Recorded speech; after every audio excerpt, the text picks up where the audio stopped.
Hi, Nick Tuckert here with the Historical Fencing Guild. All right, folks, I want to take a minute and show you something that we're going to be testing out Friday and talk a little bit about it before it actually goes out, all the chance it gets destroyed. Before I grab this, let me talk about what brought this little project on.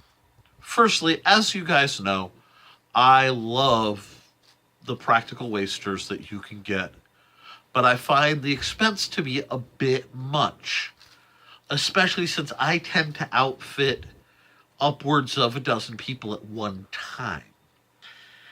And even a low-cost trainer can be a lot. So I've been looking at entry-level homebrew options online, and I actually saw a site. I don't remember the actual URL, but they basically said that they had been making trainers for Kali fighting, for Eskrima, I believe, out of the heavy gauge cutting boards, half-inch thick stuff. So being me, I went, I'm not sure about that, but I'm going to look into it.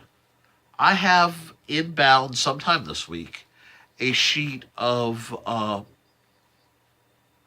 plastic that should work really well.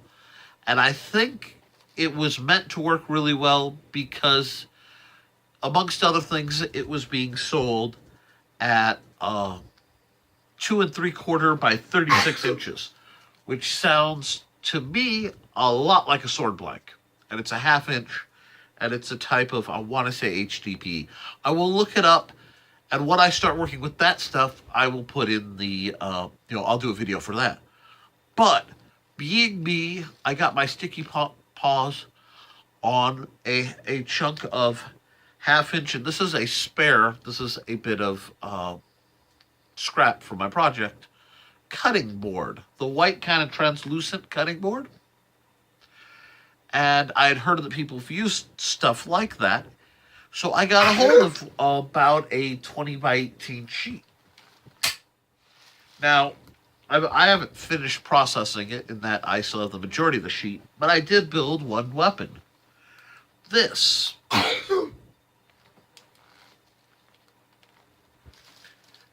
Bless you. Anyway. And this is my experimental quasi-dussack. It has a little too much pommel for a dussack, but I wanted to test where with the groove, so I left it on there, figuring if it breaks, I can shape it. Ditto with this little spur here. I cut this out, and it fits perfectly for a lacrosse glove. The blade is roughly 11 inches, 12 inches long. I'd have to grab a ruler and measure, but I don't have one handy. And I just sort of improvised the shape out of what was available. Now, this again is the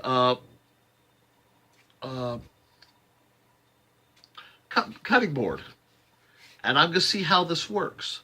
I figure there are two parts to this project. The first part being the design. Do I like this shape? And yes, I very much like this shape. It's a modified dussack. It's basically a D-handle, short cutlass or machete.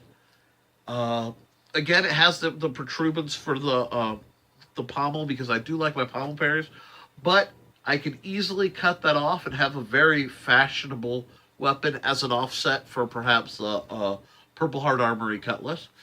I'm not sure. I'm going to see how this works. I shaped this. I cut this out.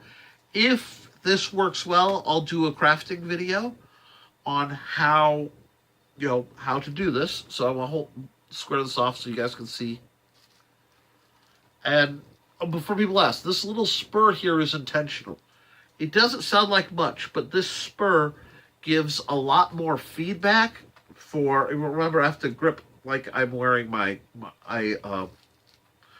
lacrosse gloves, which almost perfectly lock into this, by the way. The grip area, which would be the hilt of the sword, is a little narrower, and I did this on purpose because my hands are a bit smaller and I'm having some problems with the trainers that I'm currently purchasing. So, this is my design, and I copyright it to me for as much as anything. Although I'm sure you can bootleg it. if this works, I'll be making a lot more out of this material, and it's literally something. The price for this cutting board, if you bought it regular, obviously I did it. People who know me know better, but is about $12 at your local Walmart. And I braced it out. If you cut this little spur off and make it just more of a straight dussock or D-handle machete, very cold steel style, you can get 4 of these out layered, and flip them so that you can fit the blades. You just like when you're stenciling patterns for fabric. Anyway, not tomorrow. Today is Tuesday night, so it'll be Friday. So probably either Friday night or Saturday, I'll post a video of me fighting with this. We'll see if it breaks. Before then, though, I'm going to make a copy of the pattern so that if I like the pattern and not the material, I can try the same pattern with a different material. I'll keep you guys advised. Also, online, while we're talking about it, I found a lovely video by the Apocalypse Knights, who use a barrel to make plastrons, which you see me wear. I wear mine over the gear because it slides the shots off a little better, but plastrons are obviously meant to be worn under your fencing jacket as a last-minute stop against a broken blade and to dissuade impact. But I'll try to put the link to that in this video. Bless you, son. And look forward to seeing you guys later in the week, at least through the station. If you like this, if you're interested in how it comes out, or maybe I can even arrange a PDF or something of this pattern, let me know. If you want me to do a crafting video on how I made this, let me know, and I'll shoot a video. I'll talk you through it. Thank you. If you like my materials, as always, please like, share, subscribe. If you can find it in your heart, I'm a sword master broken up that I am making my swords out of cutting boards. I could really use your help. The guild could use your help, so please consider becoming a patron. Thank you. As always, support your local sword master.